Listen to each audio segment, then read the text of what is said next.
Hello. It's going to be a slick intro where I kind of roll in on the rolling chair. I figured for a second I would show you the view that I've been staring at for the last 3.5 years, which is the same bank of drawers. Maybe initially there was less of them, but this bank of drawers and the same desk that I've been using was a PC desk from an old roommate. But more importantly, today's video is about why I am passionate about fuzz pedals and why I think other people should be. But I thought as a starting point, you could see what I see, because most of the time I have the camera flipped around, so you don't really see my view. I try to keep a relatively tidy desk, but I also like having things where I can get to them quickly. I was working on some crazy prototypes earlier. Stay tuned for more stuff from Fuzzim. Check out fuzzim.com. Code SUMMERS, it's in the banner, $45 off. And then also you can use code BIG30, capital BIG30 for 30% off. There's massive savings. It's basically, you get a new pedal for used prices. But on that note, I fixed up my PV Minx combo amp. I love PV combo amps. You can see here, this is the Minx. It's a 35 watt 110 bass combo that has a Blue Marvel 10-inch speaker in it. You can see peeking behind it is my Bandit.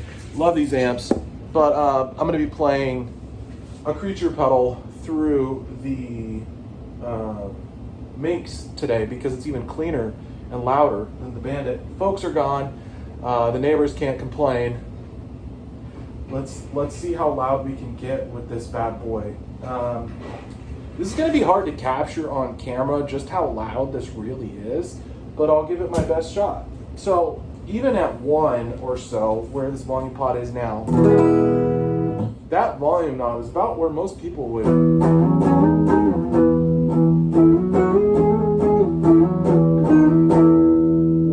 put. Let's throw some huevos on it. I'm plugged into the lower gain input, so like if you're using active or hot pickups, I'm using a hot rails. It's pretty loud. We're going to bring up the creature volume until it's nice and crunchy, and I'm going to demonstrate what I like about fuzz, and then we'll talk about it.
There is nothing more fun to me than playing loud, angry, belligerent riffs at inappropriate volume levels.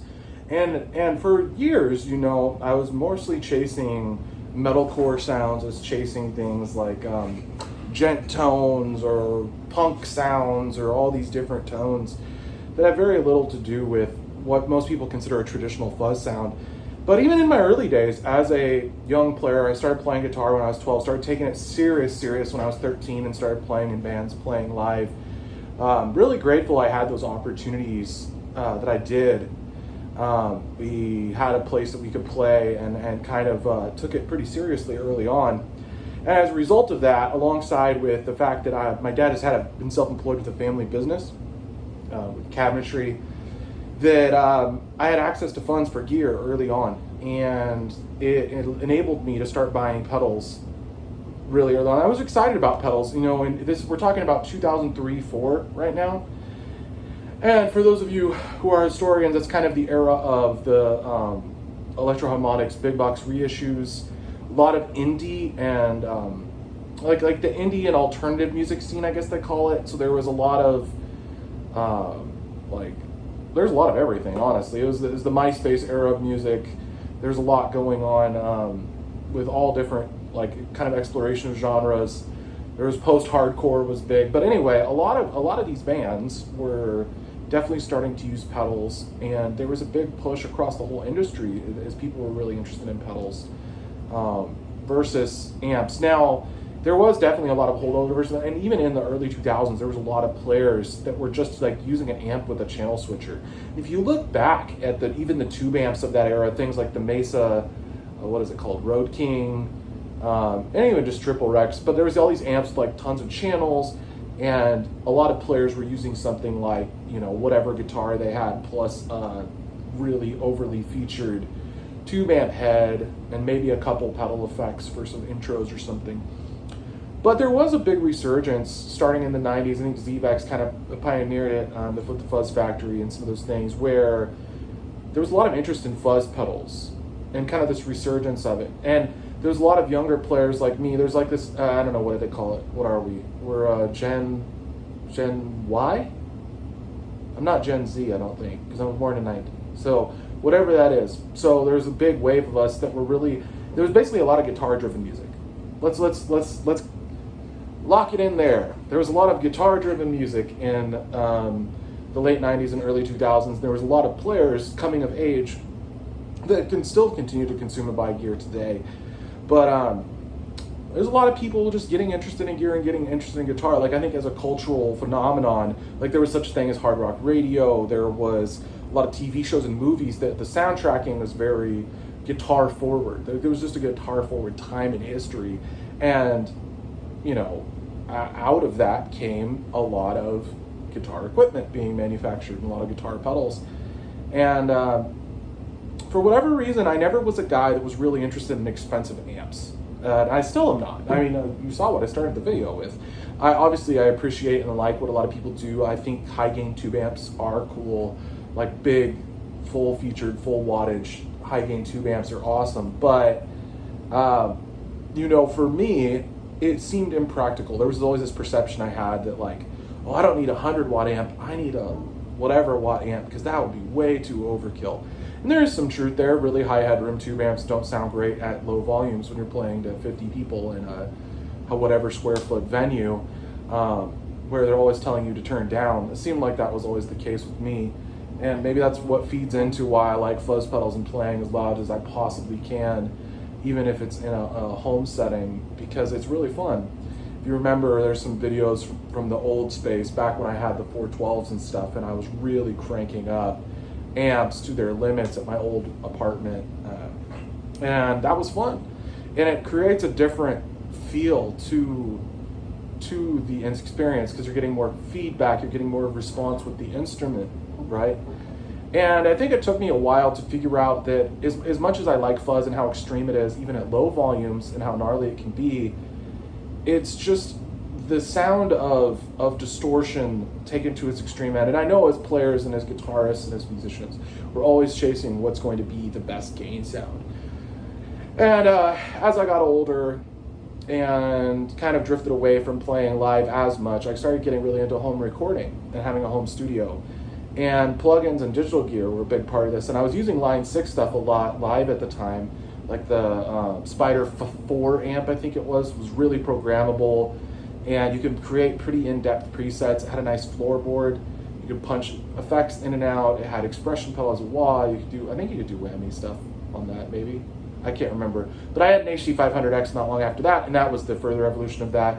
And then in the studio, I was still using my Line 6 HD 500 and 500X, and then from there, plugins started getting a lot better. I was really into the JST plugins. And I'm mainly just talking about the drive sounds that I was chasing at the time, right? So I got really into metalcore. And metalcore kind of shifted as a genre. Obviously there's things like deathcore, things like that. But for me, it was like very tight, precise, like down picking, like the genty thing. There's still a lot of that in my playing, I would think. But anyway, so there was a lot of what was going on in metal at the time, and maybe even me catching up to things that had come before. I think Killswitch Engage was a huge influence on me. Joe Satriani has always been a big influence on me, and it wasn't until recently I was revisiting some of the catalog I realized just how much Fuzz. He's a big fan of octave fuzz as well, and how good some of that stuff sounded. But yeah, so what got me into fuzz, I had bought a bunch of fuzz pedals when I was younger, never could get them to sound right. I was running an ultra clean Fender, what is it called, FM212R. It was a great combo amp. It was open back, solid state, 100 watt, had a gain and a clean. The clean was very usable, really nice, punchy clean, and it had a real spring reverb. And those are cool amps, but it always kind of lacked the bass response, and I was always trying to dial it in warmer.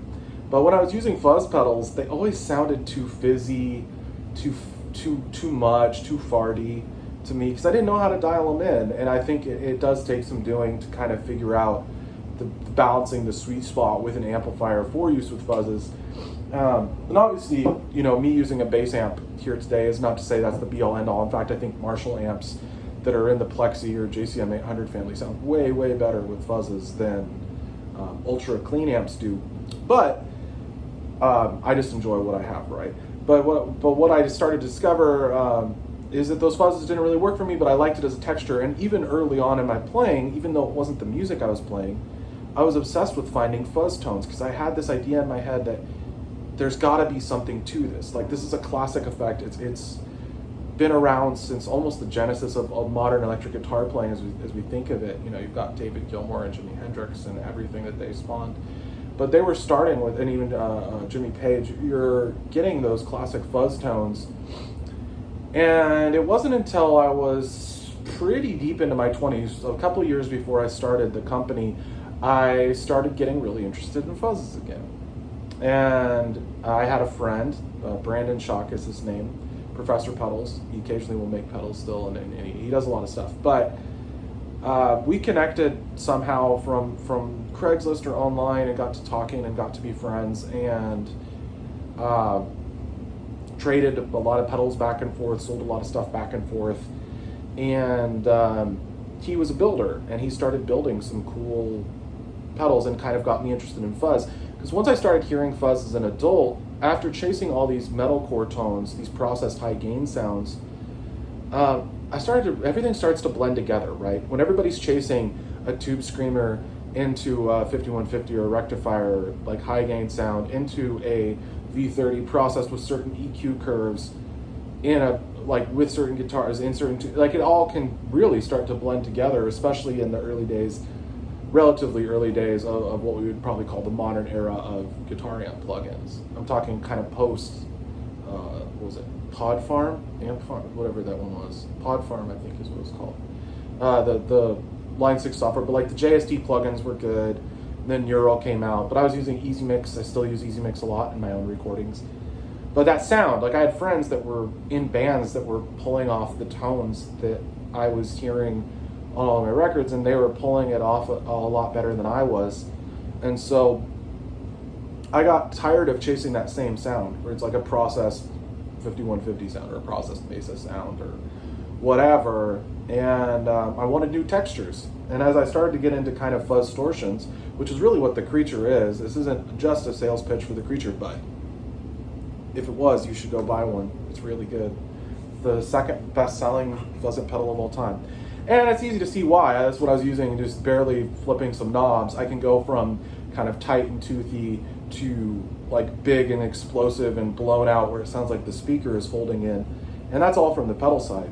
And that was an intentional choice, because that's really what I think I made it my mission for a time, to try and convince metal players that there was fuzz textures they could use in context of music and add to that tonal repertoire other than the typical overdrive, like boosting a high gain sound that everybody does, because that's a great sound. I still love it. I still use it for recording.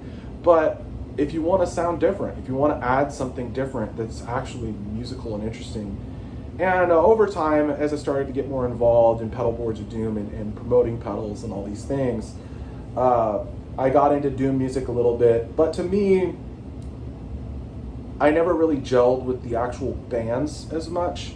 Like the material, I said this back then, and I hope I don't offend any doom artists that are affiliated with Fuzz, but a lot of it does sound like bad Black Sabbath karaoke played either faster or slower. It sounds like a poor imitation at times. There's a lot of doom metal that's very derivative, and that's, you know, pretty well known.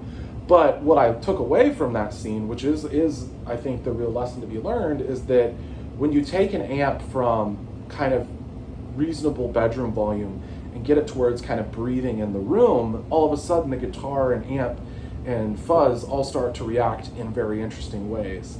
And using high headroom amps, using a bunch of speaker cabinets, using a bunch of volume to really kind of shake that tone loose makes a big difference. So let's go with the demonstration again. And obviously this is on a cell phone. These are one-shot videos. I really like this format. It's fun for me not having to edit.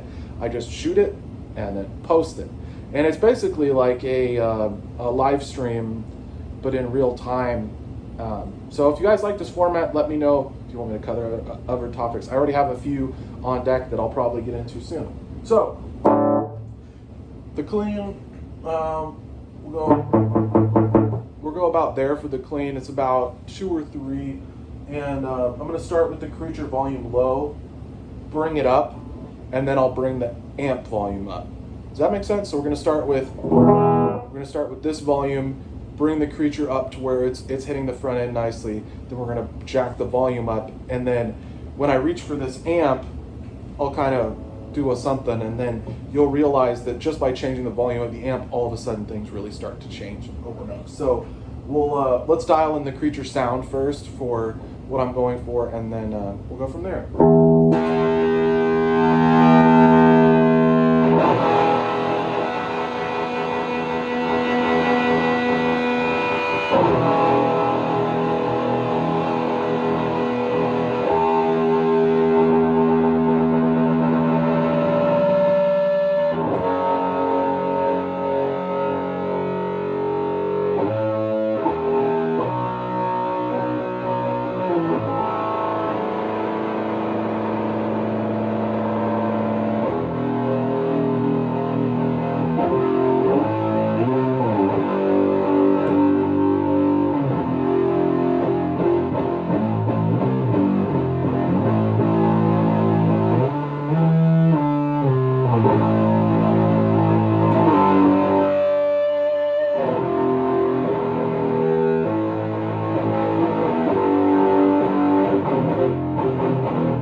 So, you get the idea.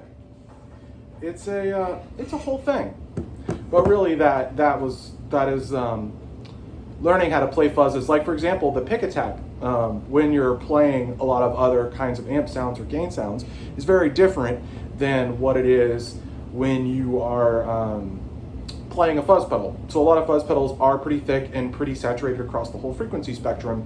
So in order to get dynamics, you end up hitting a lot harder with your right hand, which I've noticed. That's definitely something that I do in my playing, which is why it's hard sometimes when I do these room audio videos, because I hit the strings like a drunk stepdad. So it's something that I incorporated in my playing, and it's changed how I pick notes, how I play chords, and those kinds of things. But that pure unbridled joy, and that's why I included more playing clips in this particular video. And this is on my Instagram live streams. You can see this a lot, but yeah, it's bringing joy back into guitar playing, because I think that's what I had started to do fall into. So buying a lot of instruments, playing a lot in my little home studio, jamming to tracks. And honestly, that playing was probably the best it's ever been, because I was constantly recording and playing in sessions, playing to tight programmed drums and those kinds of things. But in terms of inspiration sonically, I would just flick on a preset and go, which for songwriting purposes is great. But I think I always wanted something more. And so as I've gotten into Fuzz, I got obsessed with it. The year before I started the company, I really went heavy on it. And I had decided somewhere midway in 2020 that I was going to collect 50 Fuzzes by the end of the year. And I already had probably 20 or something at the time. And I think I got to 80 by the end of that time period. And I really enjoyed it. I really enjoyed collecting and trying all these different Fuzzes. And I would find things I liked about this one or didn't like about this one, or I didn't like the way this one played. And if you notice, a lot of my guitars over the course of the thing, like this one has a Hot Rails pickup. I've used EMGs a lot in my older videos.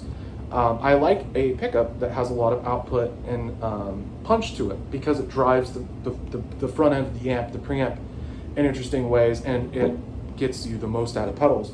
But I found that a lot of vintage Fuzz designs were relatively quiet, because a lot of people were using single coils and things like that. So a hallmark of every Fuzz and pedal, as you would notice, is they have a lot of output boost and volume, because I won't put out a product unless I know it can get loud enough. And it's a big thing for me, because if you're using hot pickups and a tube amp, a lot of the tube amps will compress or saturate quickly when you're bypassed, so when you're just running that. But when you transition to the Fuzz, all of a sudden, like, that unity or barely unity volume, if it's maxed, isn't enough to make a distinct jump between it. So it's like, it goes from being this big open thing to like very compressed and quieter. It's like, no, when I go to my gain sound, I want it to be louder. And that's why I design things the way I do. But it's been a really fun journey, and I don't know if I answered every question about why I am obsessed with Fuzz so much, but I think this gives a basic primer as to at least the joy that it brings me and why I got into it in the first place, and why I decided to make it a career. There's still so much in the world of Fuzz to be explored, both for the company and for me personally. I think it's the one genre of pedal that it sounds distinctly different to me. Like I wouldn't collect 100 different Tube Screamer variant overdrives. I like overdrives. Shroot's an overdrive. Titanium's an overdrive. Shroot 2's an overdrive. The Shred 3D is an overdrive, right? There's been a lot of overdrives in the company's lineup, but to me, I can hear drastic differences between every Fuzz that I've played. And I think it's because either the parts count or just the extreme nature of those products that you can pull so many different sounds out of them. So anyway, this was a fun one. Hope you guys are enjoying these. I'll upload them as often as I'm inspired and feel like I have something to say. So if you're enjoying it, stay tuned to the Fuzz Amp YouTube channel. Obviously, I still work during the day and stuff, but I've been enjoying doing this in the evenings. So if you like it, drop a comment, keep subscribed, check out fuzzamp.com, still running sales. You can still get pedals for great deals, and I hope you have a great day.